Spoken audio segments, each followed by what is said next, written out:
Hello guys, in today's video I will be showing you how to enable and disable media players for Twitch on your account on Bluesky, easy and quickly.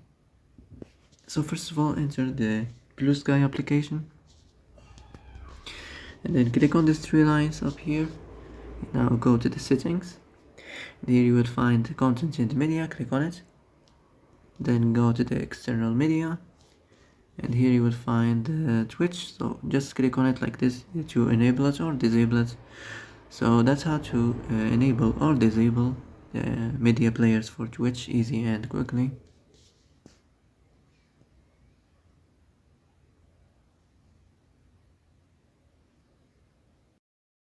So that's it for today's video. I hope this is the answer you've been looking for.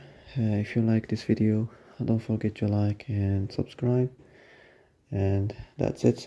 See you in the next video.